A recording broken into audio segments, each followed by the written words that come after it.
Ladies and gentlemen, a very, very big welcome to the last week, week 12 of ICT201, Systems Development Lifecycle and Project Management. Today is obviously the last webinar we are going to be talking about. So we are going to be discussing the final exam. Mainly, we're not going to be covering any new materials. So I just want to make sure we're going to go through the final exam preparation slides to hopefully get an overview of what sort of things you need to be preparing for your final exam. So please have a look at that. I really appreciate all the work you've been doing throughout the session.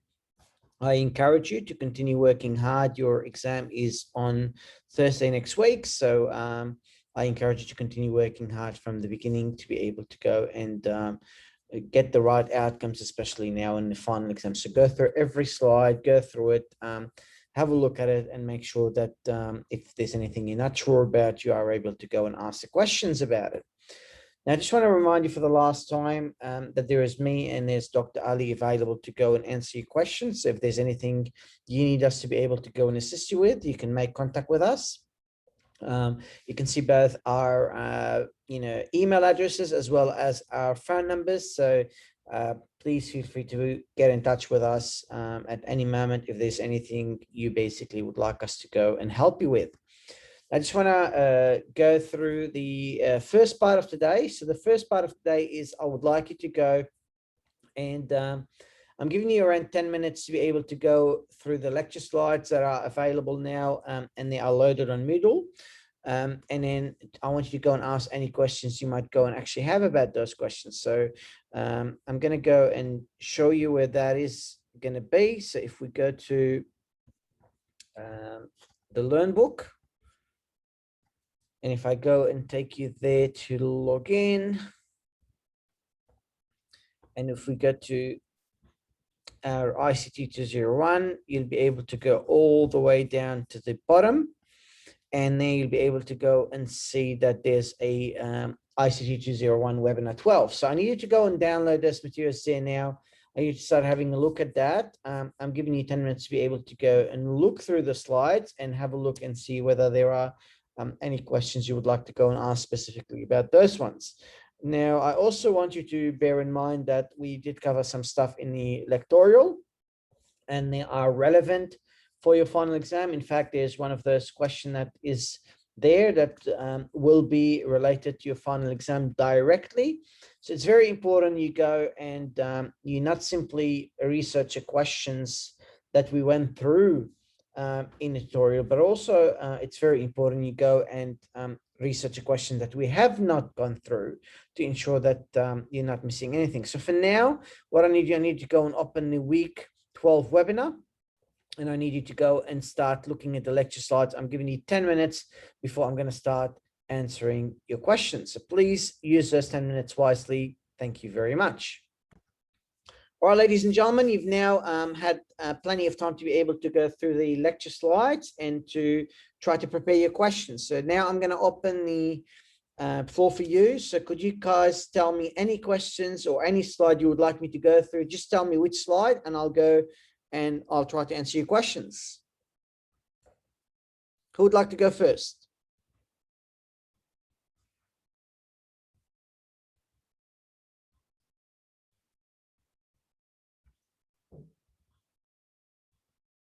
Who would like to go first? Don't be shy.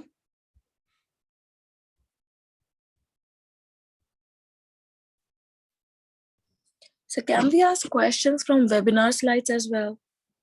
From are you talking about other slides or those slides that are here? No, week 12. Yeah.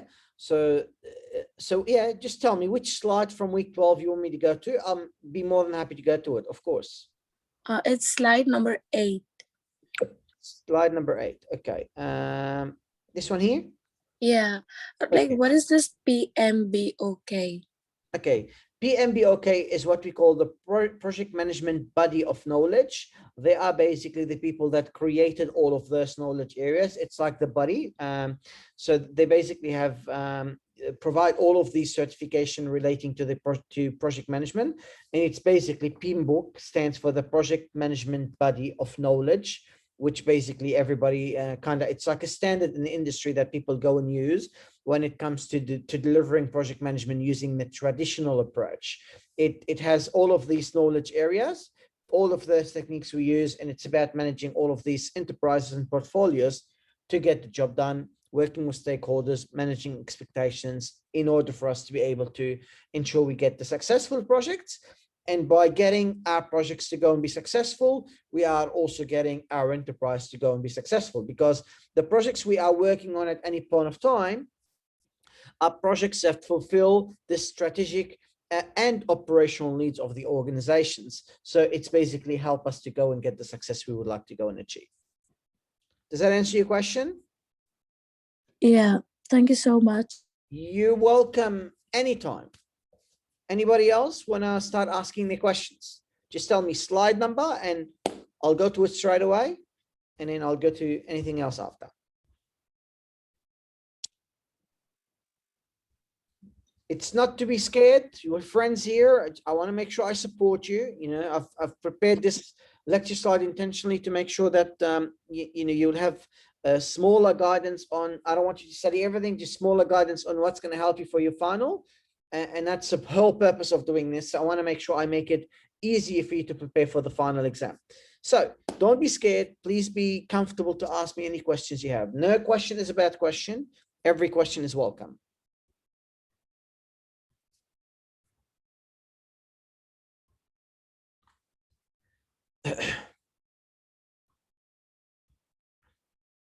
Come on, guys, don't be scared.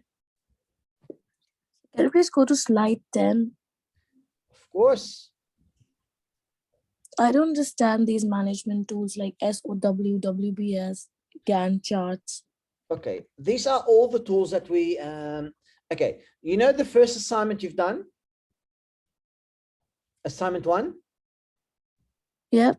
The group assignment. A lot of these are actually in your group assignment, in group assignment 1. For example, for the first one, you created the project charter.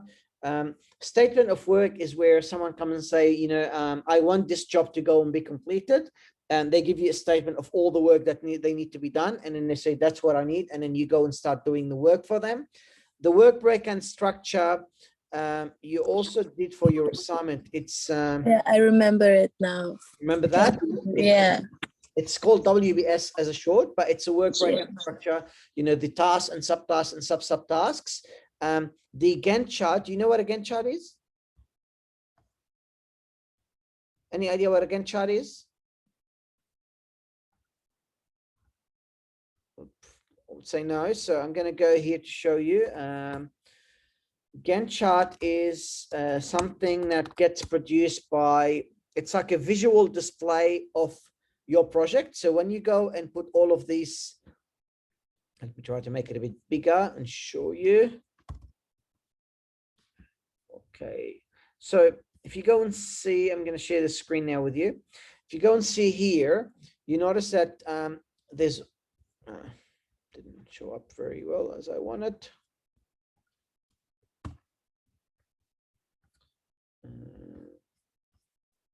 Where was I? All right, let's go back. So if you go and look here, you will notice that, okay, can you tell me what is this? What is this called by itself? This section here. What is that by itself called? I don't remember. That's called the work breakdown structure. The work breakdown structure as a list of all of these tasks that you need to go and be completing for your project. So you're basically listing everything. Once you start adding to the work breakdown structure, once you start adding the start dates, the end dates, like here, start date, end date, when you start adding resources, once you start adding duration and budget, this becomes a plan, because you're not simply having a work breakdown structure, you're adding to the work breakdown structure to create the plan for getting the job completed. Now, if you go and look here, this visual display of the project and what it needs to go and actually do is what we call the Gantt chart. This is really the graphical interface. It shows you what we call a summary task. It shows you a milestone, which shows you that something has been completed. It shows you the relationship. In this for example, show you there's a finish, which means the end of the activity, there's a finish. to start. So when this activity finish, the next one could start. This shows you how much, how much is the activity completed? Is it completed? Is it not completed? So it basically shows you all of that particular information. But that's really what the Gantt chart is really all about. If I go back to the lecture slides, I'll be able to show you there's an issues register. So sometimes there might be a problem that, it's might be preventing you from getting the job done. An issue, let's say, with a supplier, or an issue with the team members not speaking together. And sometimes there's a risk, which is, a big risk, a big issue, something that might have a very big impact on the project, and something we need to, manage very, very closely. But this is all tools we can use as part of our way of delivering the project, to ensure that we have the right information, and to ensure we're going to be able to plan and deliver the project accordingly. Does that make sense? Yeah. I noticed there's more people that just joined me today. Thank you very much, guys. I really appreciate it. That's why I messaged you, because it's like today I'm going to cover a lot of things that are very important for your final. And we start with these slides, and there's the lectorial that I've recorded that it's very important you listen to, and you make the research that is required there. Guys, now I'm going to open it for more questions.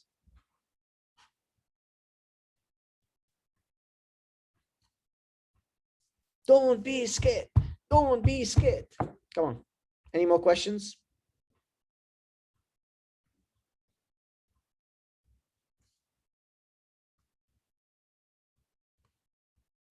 Anyone? If you don't want to say it, you can type it. And if you want to say it, it'll be great, because it's better because we get it recorded. Yes, go on.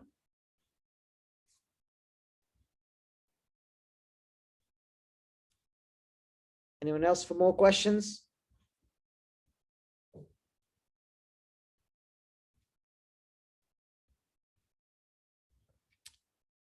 Okay, I'm going to assume that's a no. I'm going to start by showing you something specific, and then we're going to start building from it. So give me 1 second. I'm going to stop sharing for a second.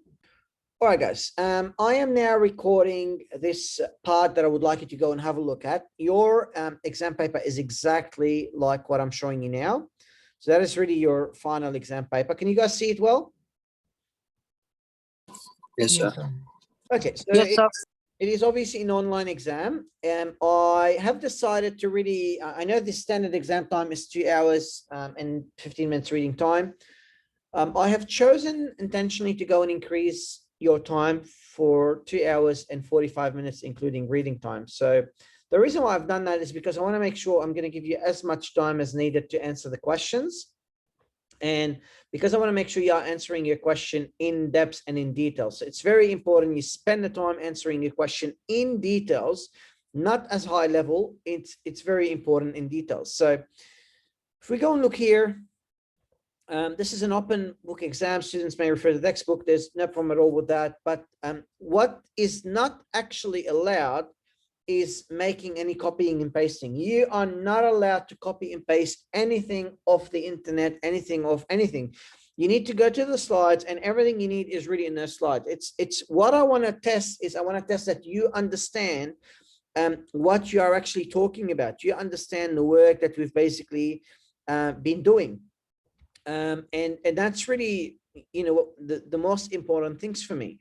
If you're not understanding what we're doing and you can't talk about it in your own words, and we haven't really achieved the outcome we would like to go and actually achieve. Now, to give you a guidance of what I'm going to be testing you on, you should always look at the learning outcomes. This is your unit learning outcomes. So if I'm going to go down here and I'm going to see, all right, what learning outcomes are being tested in the final exam? It's 1, 2, 3, 4, 5, 6. So we go here. What am I testing you on? What am I going to go and check that you actually know? Well, I want to make sure you demonstrate your understanding and knowledge of ICT infrastructure technologies and explain the relationship and interdependencies between them. Sorry, actually this one. I want to demonstrate the understanding of the activities that comprise the system development lifecycle and how they interact. So when you do system development lifecycle, there's more than one activity. and every activity is linked to the other activity. I need to make sure I test to ensure you understand something like this. I need to demonstrate an understanding of a variety of different models of system development life cycle. So there's a traditional approaches, a spiral approaches, other approaches. I need to make sure you understand these things. And this is really kind of relate to what you've done in your assignments also. I need to see that you demonstrate an awareness of the typical phases of a system development project and how these are comprehended within a project management framework. So in a project management, such as project management body of knowledge, we have various phases. In system development, we have various phases. How are these kind of related? How are these really linked together? We need to really test that you know these things. We need to ensure you appreciate and articulate the issues of project management in practice identified in stories from industry. And this really is directly related to what I covered in your lectorial, and there's a part recording for it, but there's some research you need to do. And I recommend you do it before your exam to be able to go to the exam and be ready to answer this question about a real life case scenario. So, and if you stay with us again in the webinar today, we might, go again and try to mention it a bit later today. You need to demonstrate knowledge of the quadruple constraints in a typical project, cost, schedule, scope, and quality, including how these are typically defined and how they interact. So that's another thing we need to really go and bear in mind. We need to apply high-level knowledge of SDLC and of project management issues in order to conduct a small development project in a well-managed way. So what I'm testing you on in your final exam are learning outcomes 1 to 6. We're not talking about learning outcome 7. We're talking about learning outcome 6 that you guys will need to really go and know about. So I'm showing you this because this is going to basically be relating directly to your exam paper. So that's your exam paper. Your exam paper have 6 questions, and they need to basically test you on those particular components. So we have 2 hours and we have 45 minutes. If I'm going to go, that's all what I'm going to show you. But if you're going to go here, that's your final exam paper, 2 hours and 30 minutes plus 15 minutes reading time. It is worth 50 marks. Sorry. Okay. You're permitted to commence writing from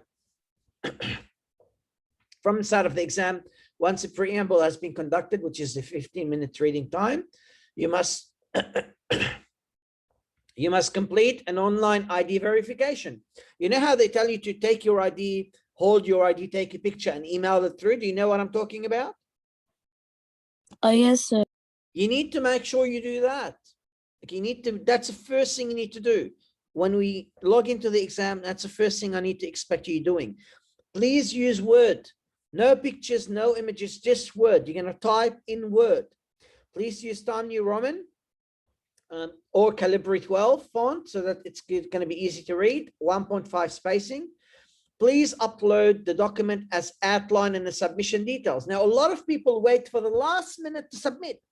And then they come to me and say, oh, I couldn't submit it on time. What's going to happen now? And then we have to go to the dean. We're going to go and see whether he allows you to submit and whether you're going to sit another exam. And it becomes much more complicated. 5 minutes before the time, you'll be submitting your paper already. Don't wait till the last second to submit your work. This is always an issue we have to go and deal with. Please upload documents as outlined in the submission details. All other relevant instructions are contained, and please ensure you have a good Wi-Fi to be able to go and make your final exam. You need to be live in the exam. You need to be asking questions. If you have questions to ask him, we need to make sure we're going to go and do that. You are required to submit your scripts to Turnitin. So there will be a Turnitin link on Moodle available. Please begin each new question on a new page and write down your question number. So page 1 question, you finish it, you go to another page, another question, another third question, a fourth question. You do not need to copy the question. So don't copy it. When you finish writing everything, just delete the question so that we don't have to have a lot of similarity in your paper. Please remember to keep a copy of your Word document. So when you start working on the exam, straight away, you open it, file, save as, and you save it straight away from the beginning. You don't wait, you save it from the beginning. And the reason why, we want to make sure you're not going to lose any data. I did online exams myself. Don't simply save it one time, save more than one version. As you go along, as you write a bit, file, save as version 2, file, save as version 3, file, save version 4. Why? So that you can continue having that data and you don't miss any information as you are actually going through that data. We don't want you to miss anything. We want to make sure it is going to go and make sure help you to get the best possible outcome. Keep a copy of your work in hard drive, on document, in USB, whatever. You decide how you're going to do that.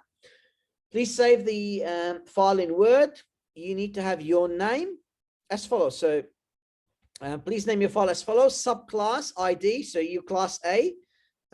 You know, for example, you will put your ID. That's your student ID, and you will say, "I'm in class A" if you are in my class, which you are, and you save it as your Word file. So that's really what you need to do to be able to go and submit your work. Does that make sense? Any questions at all on this?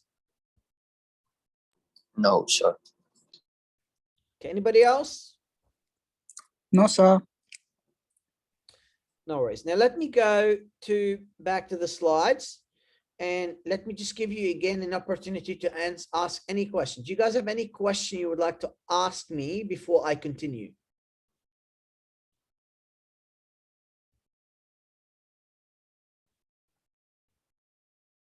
Okay, I want you to do me a favor, and I want you to go and look at this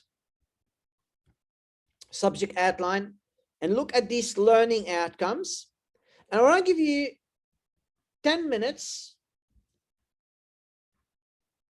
to be able to really tell me what is an example of something you believe I would ask you about. Like, go to the slides and tell me which one you believe is relevant and why you believe it's relevant. How does it relate to a learning outcome we have here?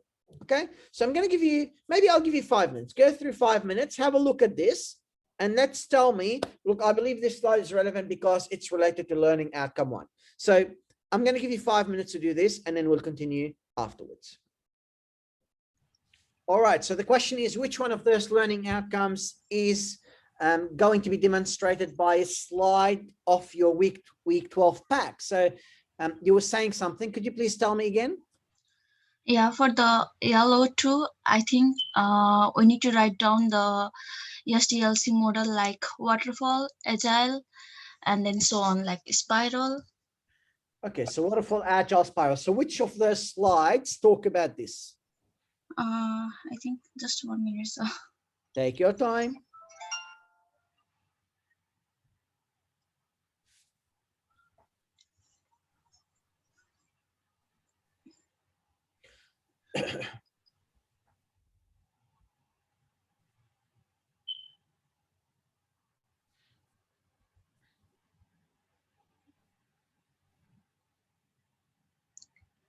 In the webinar 1, page number 44, we have the picture.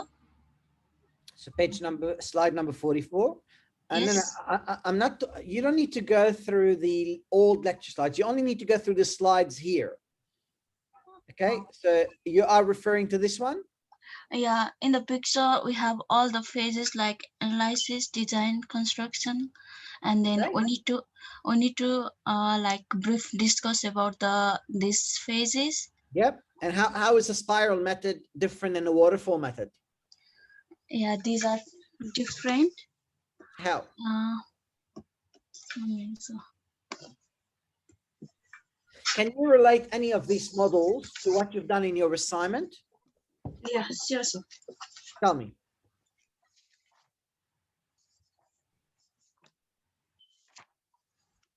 So waterfall method, which assignment does it relate to? It was in our first assignment, so group And the assignment. spiral method, which assignment does it relate to? I had wrote down in the first assignments all the four model like waterfall, spiral, and then maybe agile, and then iteration or something. Okay, but we haven't done agile in the first assignment, have we? No, but I had Google sir, and then Yeah. and we had already read about it in, I think, webinar 6 or 7 in the last one. Okay, so is it part of my package of slides here? Yes, sir. Which one? So let's go to 6. And you mentioned, so webinar 6. So which one are you talking about? Just 1 minute, sir. I will search. All right. So you're probably looking at extra thing that has been done, and you're looking at the original slide. That's fine if you have more information there. But that will be extended beyond what we're doing. So if you're talking about webinar number 6, I'm going to go back here. I'm going to go back to weekly content and try to have a look at webinar number 6. Which slide are you talking about here? That's webinar 6. Just 1 minute, sir. I'll find out. Yeah, that's okay.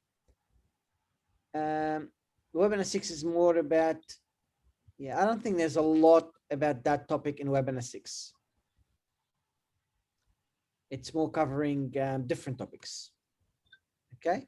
We started talking about the others in another week, but that's why probably it's a good idea to really try to maybe stick to the slides that I have provided for the week 12 weeks, because that will kind of make it, if you want, easier for you. So week 7. Week 7. Yes. Okay, so let's go to week 7 and have a look at that. So that's a webinar, and we're talking here about agile. So you're talking about this? Yes, sir. All right. So where did we focus on this? In which assignment? I had already written down about the agile before, but we can see more things about the agile here also. I'm just want to say this. Excellent. But what I want to ask you is, we had 2 assignments. Yes. Okay. And I want to show you here. The first assignment talked about the SDLC, traditional method. And the second assignment spoke about agile. Yeah. So the first one didn't speak about agile, only the second one. So if you want to go and refer to things in your assignment, which you should, so you need to make sure you speak to your team members, you ask them to give you all of these slides. Very importantly, that they actually share those slides with you or share the assignment with you. It's very important you review those assignments before you go to your final exam. And it's very important not to copy and paste anything from those assignments. So, but review them so that you will know what sort of things you can actually go and talk about as part of your final exam. But if I was to go and relate to what you told me earlier, you told me about, just in this show, if I go to what you told me earlier, you told me about the spiral and the traditional. So we go here. You told me to go to this slide, and you said this will be related to learning outcome 2. And you said they will relate for your assignments. Is that what you said? Yes, sir. That's a good idea. It seems to be on the right track. So that's something you need to know about. You know, what do we do? Well, we need to analyze the problem issue. We need to design a solution. We need to construct it. We need to test it. And after you do the whole thing, what do? You need to go and get it supported. You need to give it to the client and say, now it is a time for us to be able to start, giving you the support that is required to ensure the job gets completed. And what about here? Well, it's a spiral. We keep on doing the same thing over and over again. Analyze, design, implement, test. and basically about keeping on doing the same thing over and over again, which could be related to, if you want, to agile and how we're doing things in an agile perspective. And it's basically about we're keeping on doing, for example, more than one sprint to get the job done. But that's just a way for you guys to think about how you're going to go and link various things together. But you know, good start. So let's go back to your subject outline, and let's go back to your learning outcomes again. Is there anything else you could think of? Any specific slide you believe is related to these remaining learning outcomes?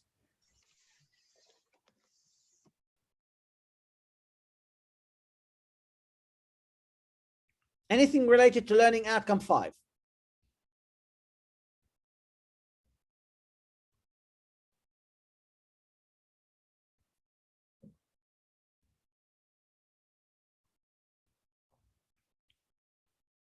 The quadruple constraints in a typical project.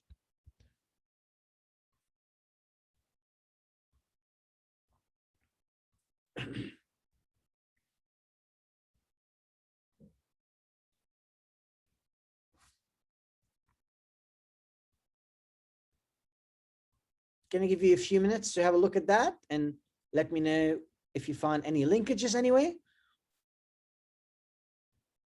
All right, guys, I gave you some time, and I specifically spoke about learning outcome 5, which talks about, you know, demonstrate knowledge of the quadruple constraints in a typical project: cost, schedule, scope, and quality, including how they are typically defined and how they interact.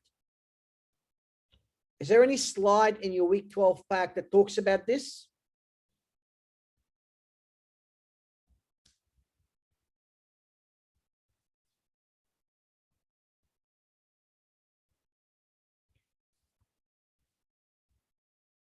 I'm going to give you a hint. It is between slides 50 and slide 60.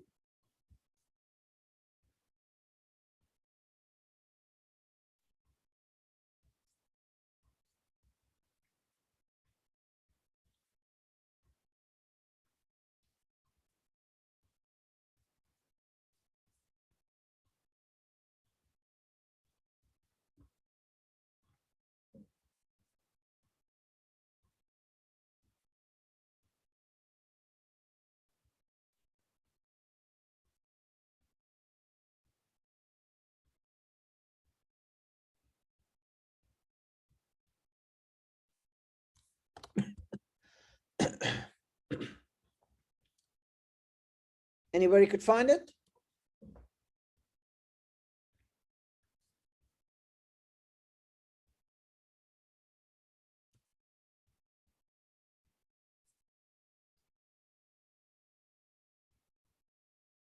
Santosh? Sir Santosh, can you hear me?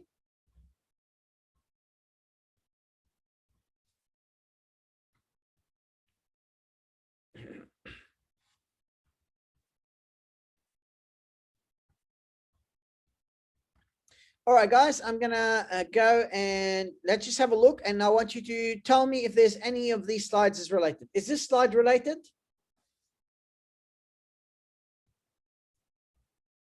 Is this slide related to the constraints or the 4 constraints?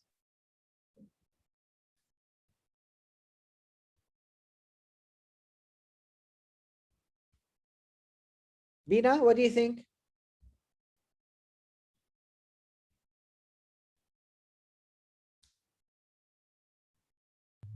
What was the question, sir? The question is, we're looking at the triple, all of these constraints. So my question to you is this slide talking about the 4 constraints of the project, the quadruple constraints, and how they are related to each other?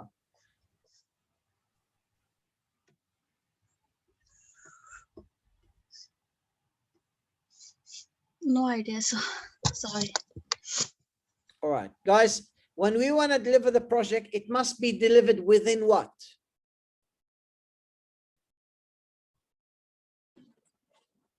To deliver Within a time frame, sir. within time, and within what? Estimated budget. Yeah, cost, and within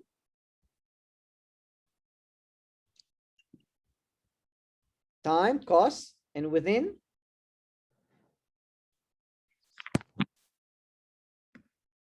scope, and within the quality. This is what we talk about when we're talking about the constraints.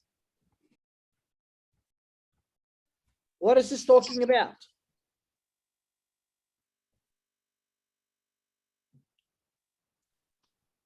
It needs to be delivered within time, within Scope, cost, within cost. scope, and within the quality. That's what we're talking about when we are talking about, you know, the quadruple constraints. So when we talk about, you know, all of these constraints, that's what we're talking about: cost, schedule, scope, and quality. So if you go and look here, can you guys tell me, are these interrelated? What will happen if the project takes more time? Will it affect the other items? Yes. The cost will be more The cost will be more unless we do what? unless we can't finish it on estimated time. Yeah, So- well, if we can't finish it on time, it's going to cost me more, but it could cost me the same amount of money, but I have to reduce the scope. So I say, I'm going to deliver for you less items for the same cost because it's taking longer. Or I would say, well, I'm going to go and deliver things for you, but I'm going to try to rush and it's not going to be of the quality that is needed.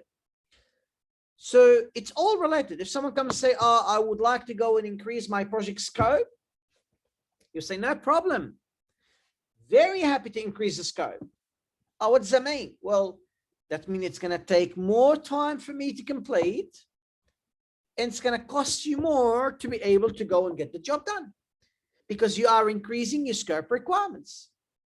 If someone goes and say, I am reducing your cost, say, no problem. If you're reducing my cost, you need to bear in mind that I might need to reduce your scope of what I'm trying to do for you. And I might need to go and take longer time because you are giving me less money. So I have to use less employees to get the job done to be able to finish within the budget that you've asked me to go and do. So this, all what we call these triple constraints, they are all interrelated together.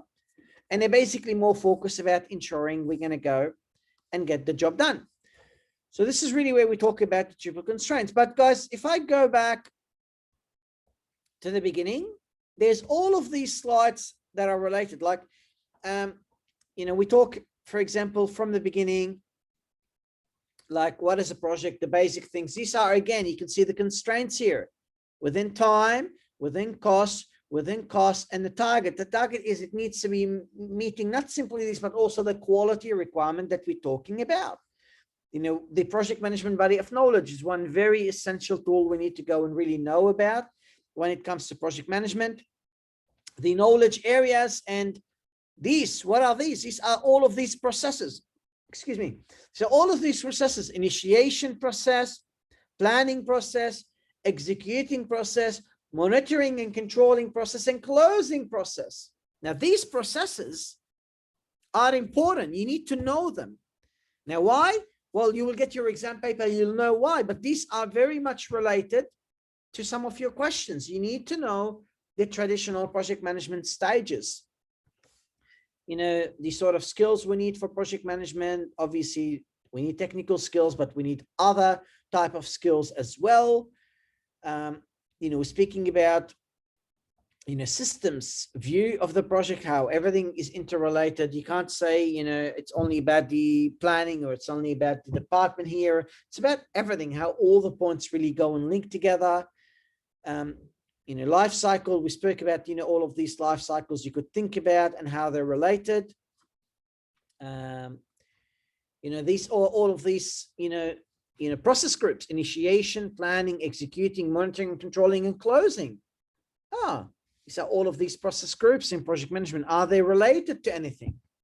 Are they related to how we deliver other projects? Are they related to how we deliver, I don't know, you know, system development projects or whatever? You need to try to think about those sort of questions. you know, when we have initiation, you know, one very, very important point we need to know about is we need to know the charter. You know, why the charter? Well, the charter is also telling me about division. You know, what are we trying to do? Why is that something? What is the issue? What are we trying to achieve from solving that problem? What's my vision that I'm trying to go and really achieve for that project? In all of these slides, you've seen the charters before. You know, if I ask you any questions about those, you know, we spoke about software. You know, we showed you Microsoft project, we showed you Trello, we showed you Slacks, how they start giving you various views of the project and how it's progressing, what's in scope, what's out of scope. You notice all the time I'm kind of giving you all of these various process steps so that you would know the processes. And these, you know, once you know the processes, you know everything to do with that particular lecture.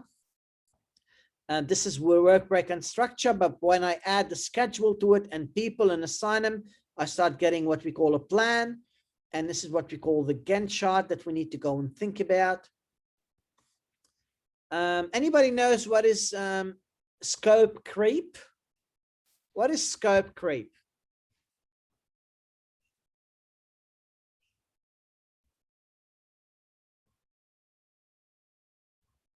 Any idea what is a scope creep?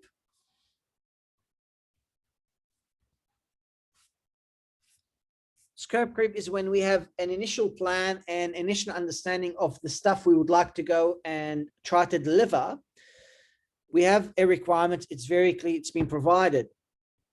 And then what will happen afterwards is all of these requirements will go and change.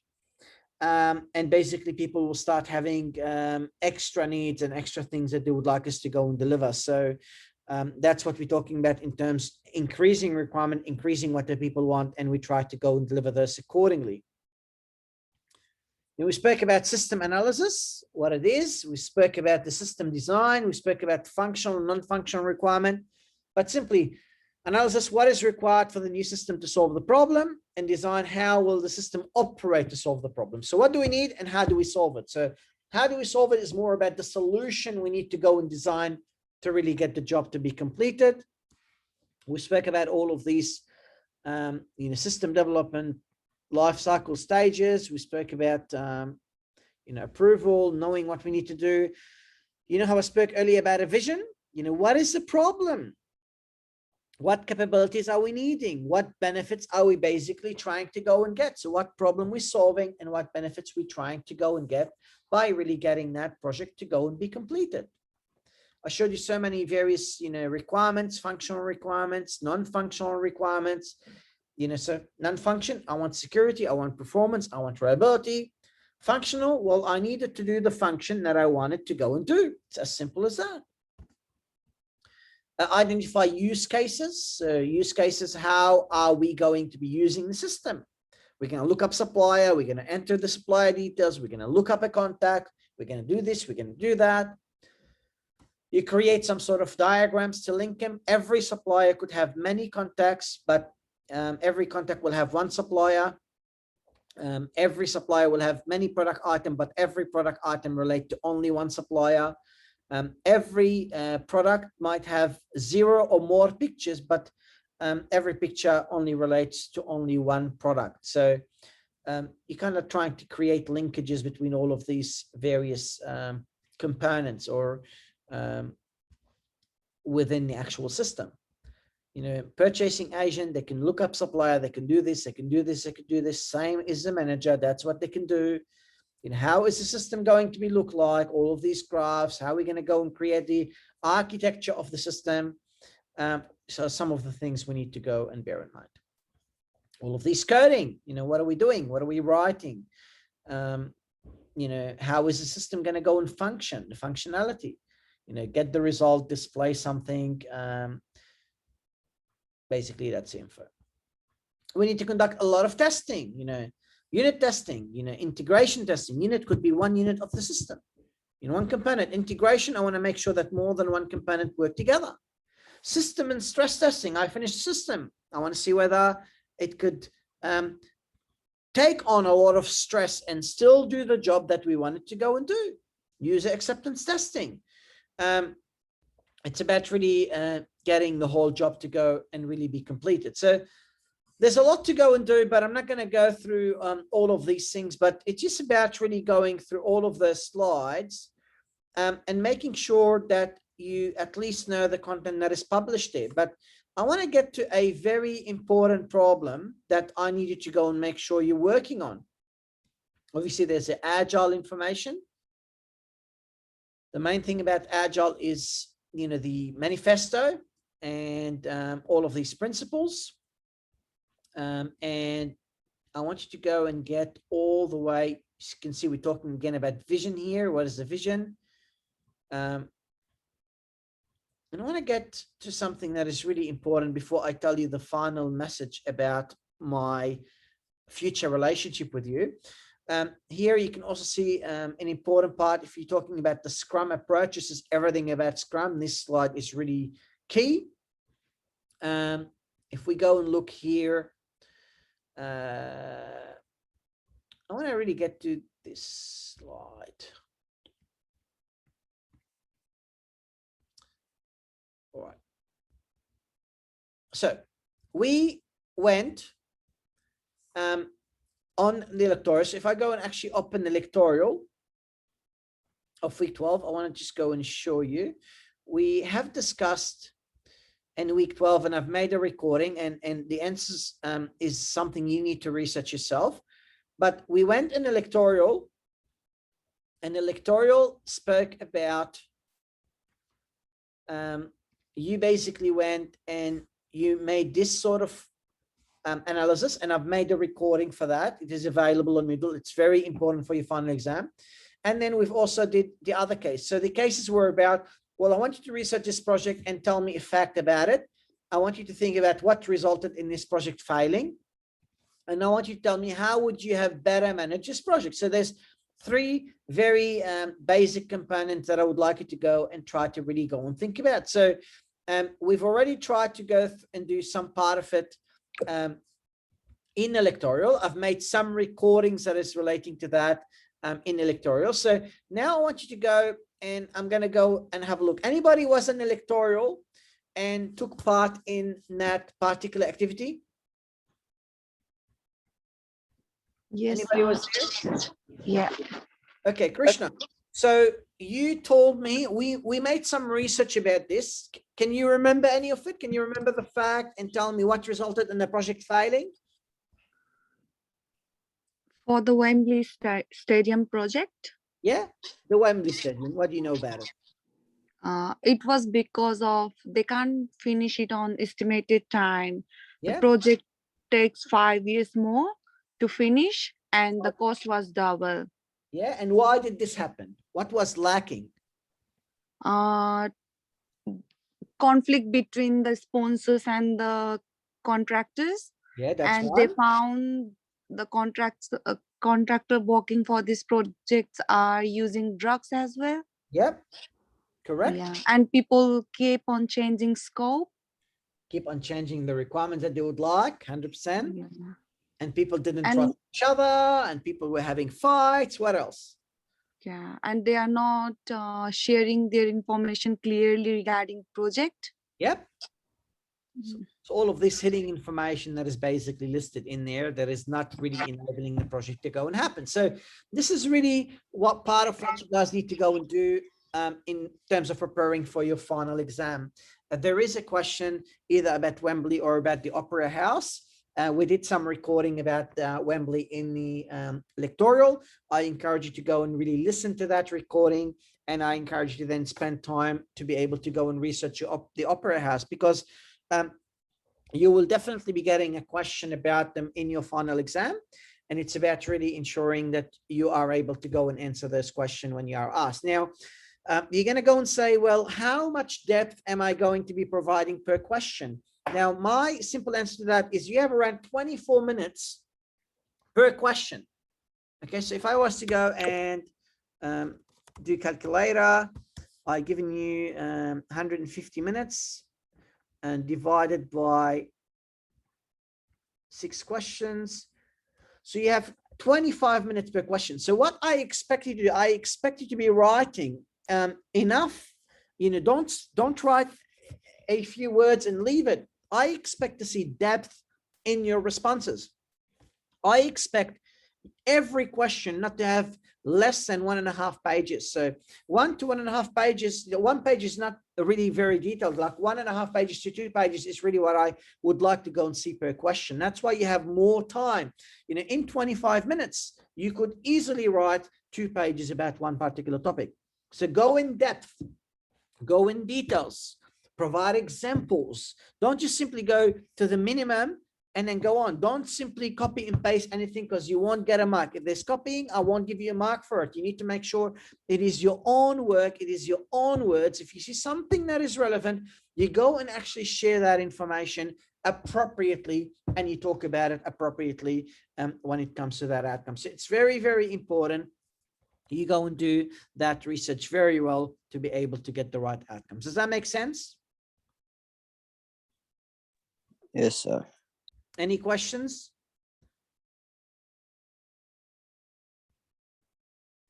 Okay, this is the third question. How would you have better managed a project that we've done? I would like you to ask your leader for copies of your group assessment, and I would like you to make sure you review them. I would like you to go and make sure you review the week 12 webinar slides, that they are very, very relevant to what you need to go and get in your final exam. Do you have any questions for me?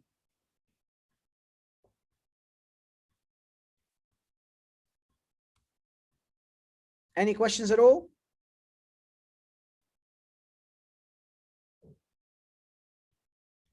Now, I want to say thank you kindly for your time. We're not finished. There's one more thing I would like to go and discuss, but that's about really a final communication that will be in a separate recording. I will be doing that now, and I'll be publishing that for you now. So just give me 1 second, guys. I'll end this recording and I'll start another one.